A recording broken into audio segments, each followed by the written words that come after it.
Hey guys, it's Simplicity and welcome back to a new video. Today I'm going to be doing a thumbnail tutorial. We are going to be using my sim Avalon Cross, who had a clear sim go up earlier this week. So the first thing I'm going to do, I'm going to have her come in here.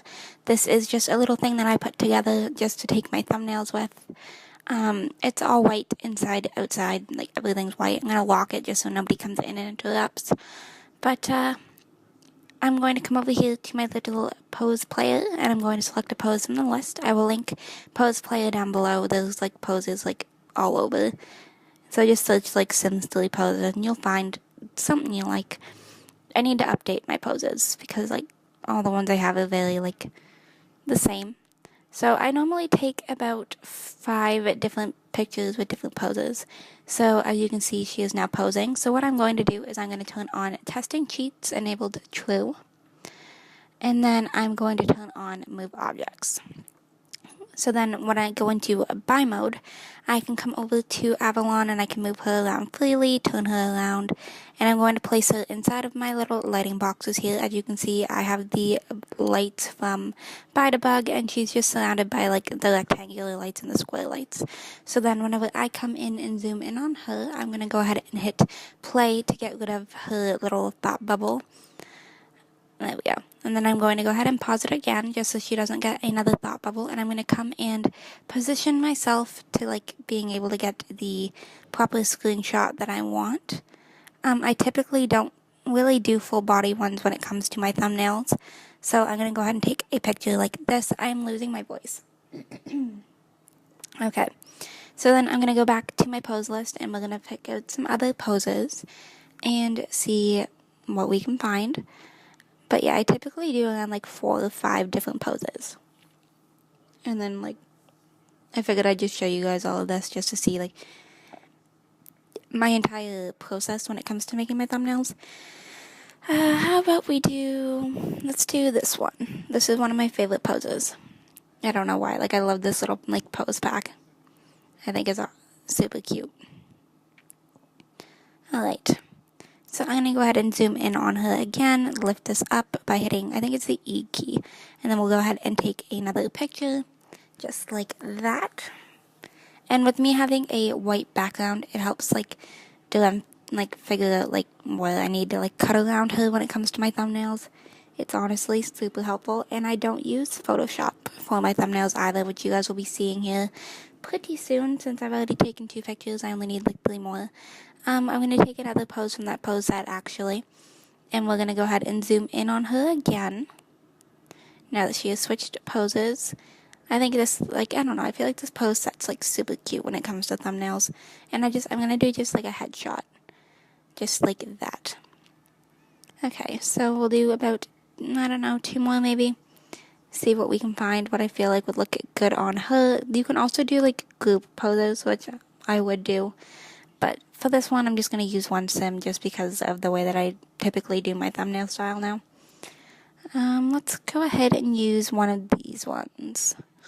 We will do,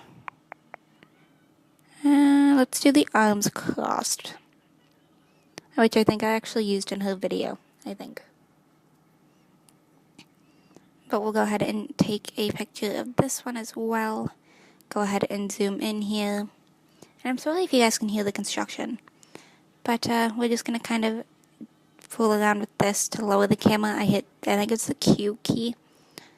I don't know. I'm not really like paying attention as I do this. And then we'll go ahead and take one more picture.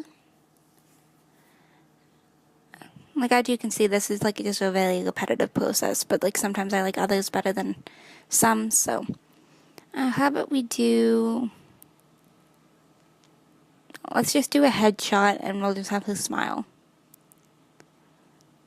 There we go. So I'm going to go ahead and take this picture here, and then we're going to go ahead and skip off of the Sims and go into the website that I use. So I'm going to go ahead and go to the website that I use, and then we shall be right back. So we are back on iPicky, which is the website that I now use because PicMonkey, which is the original website that I used, is no longer free, but iPicky is. So it helps out quite a bit. So this website here, I'm not sure if any of you have ever used it before, But we're going to go ahead and go into edit picture. And I'm going to go ahead and let this load up. I apologize for the ads, but what we're going to go and do, we're going to go into open from my computer, and as you guys can see, I have a bunch of things here. I've got a bunch of gradients, and for the sake of this video, let's go ahead and we'll do, what one do I want to pick? Maybe we'll do this purple.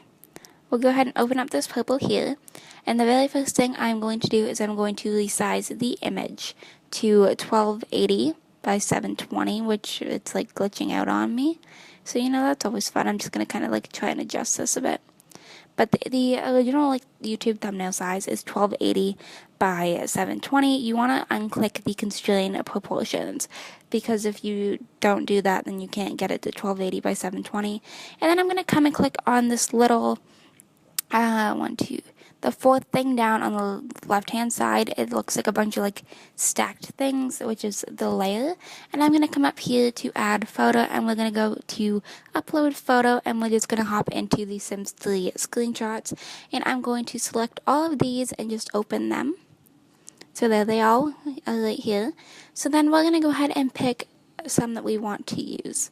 I'm not sure for this one if I'm going to use 1 or 2 pictures, we shall see. So we first off have this one, which I do quite like, but I don't think I'm going to use just for this thumbnail. So if we go back into the adding pictures, what else do we have? I'm just going to kind of click and drag. So we have these two, which I'll then like size up so that you guys can see them. So there's this one of her just smiling. We have the arms crossed one, which I honestly don't think I'm going to use for this thumbnail either, so I'm going to go ahead and delete that. And then we can go ahead and open up this one here as well, which is also just a smiling one, but it's a closed teeth smiling one, which may have been what I did for her original thumbnail. I can't really remember.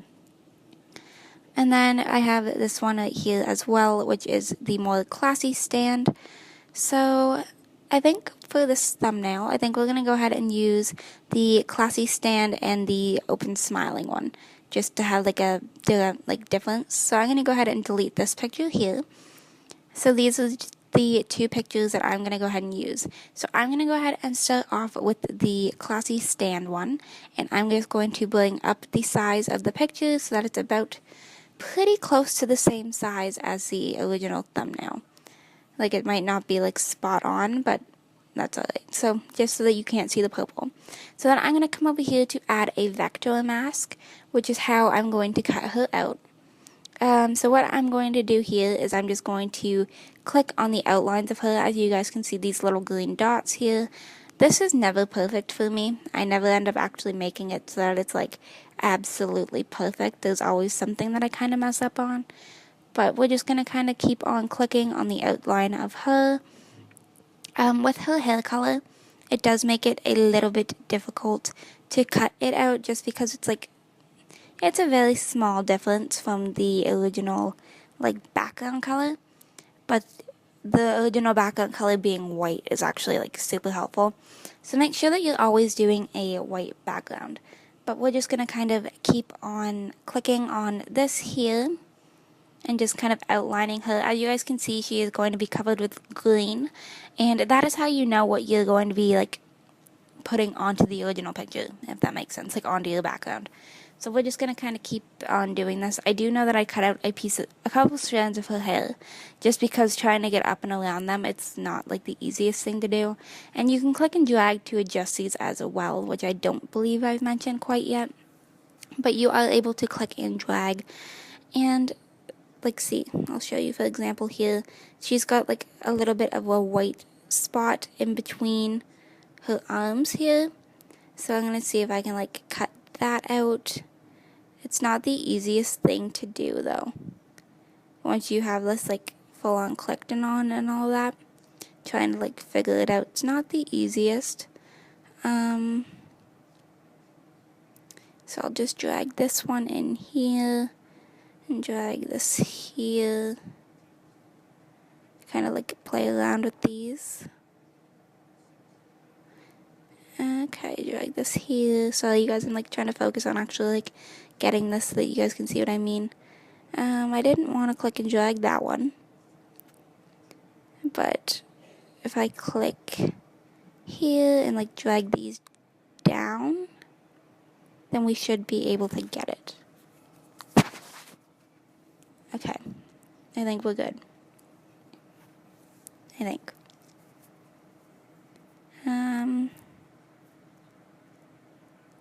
Did I get everything? Okay, so I'm just gonna make this a little bit more smooth just because it helps for me, and then you can like test it and see. I didn't mean to drag that, but like here it is without the original background. So then you can go ahead and you can click on done. As you can see, it's not perfect. There are some things that are like still have the white on them or like they're missing, but I promise I will fix that. Like the hand thing, for example, she still has like white lines in between her hands. For poses like this, it's not going to be the most easy thing to figure out to like fix, but you can always like try if you're like a full-on perfectionist when it comes to these things. But for like poses like this, it's never going to be like 100% perfect for me. I'm just going to kind of like fool around with this a little bit more, and I think we should be okay. Yeah, see, I'm alright with that. So then you can like move it around freely. I think for this one, we're gonna leave it the original direction, and actually I don't want to put her over there. I'm gonna move it over a bit closer to the center, and then go ahead and hit apply. So as soon as you hit apply, you can no longer move her. And then I'm gonna go ahead and open up the other picture that I decided I was going to use, which is the smiling one. And we're just gonna go ahead and do the exact same thing over again. It's really like not too difficult to figure out. It takes a lot of practice. So we're just gonna go ahead and start on doing another vector mask. I think I might actually like fast forward through this one. So we shall be right back.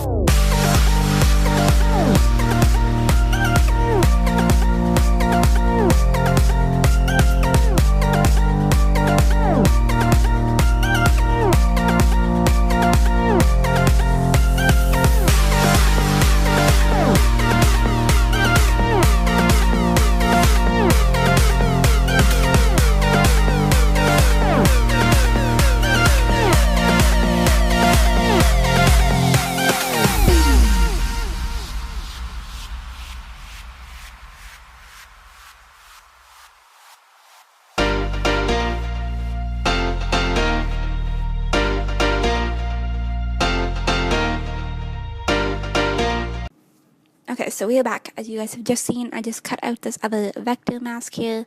I think I'm actually going to leave this one the original direction as well. Normally I try and like flip them around, but I feel like this one looks better if I was to leave it the original way. So as you guys can see again, it is not perfect, but I'm going to go ahead and apply this right here. And then the next thing I'm going to do, I'm going to come over here to this little paint pad here, and the first thing I'm going to do is switch the brush size over to size 5. And then the next thing I do is I do a pure white color. So then what I'm going to do now is I'm going to go ahead and outline Avalon, as you guys can see me doing here. I just kind of draw on the outsides of her. It's never ending up perfectly, but it makes it more noticeable that she's not like full on stuck to the background. Now if you guys use actual Photoshop, there is a way of actually doing this. For this particular website there isn't, but it's not too hard to do in my personal opinion.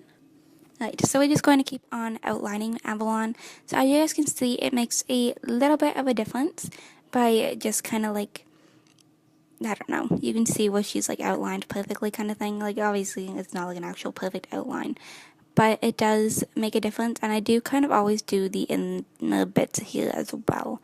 So then we're going to go ahead and skip on over to doing the other little screenshot of Avalon as well. So we will go ahead and get started on this.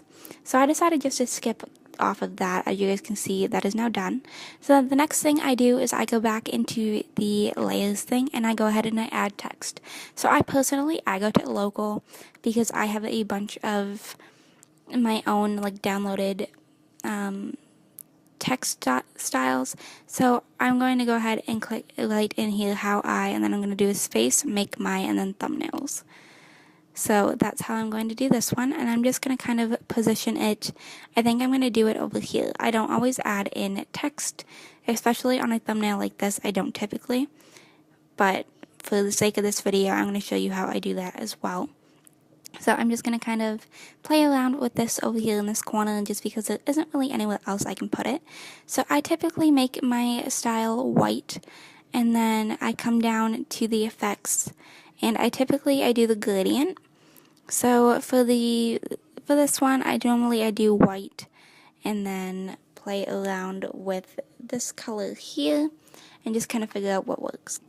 Alright, so I'm just going to kind of fool around with the colors to see what works. I kind of want to do like a cranberry color, but I feel like it's not going to work with the color of the background. So I might have to switch this color over again. But as you guys can see, you have like full control over how you want to angle the little like ombre. But I feel like that's not going to end up working. I don't know. I could like drag the white in a bit more. I really don't know how I want to do this, you guys. This always takes me like the longest, and I never know why, because it's like super simple. Those are really pretty. Like we could do maybe like a green, but I don't know.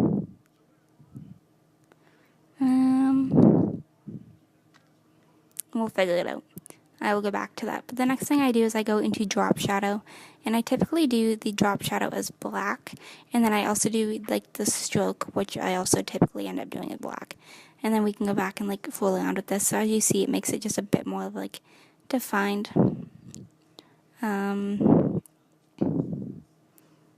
As with the gradient fill, I really can't figure out what color I want to do. Okay. The blue looks alright, but I'm not sure if it's actually what I want to use. I don't know, you guys.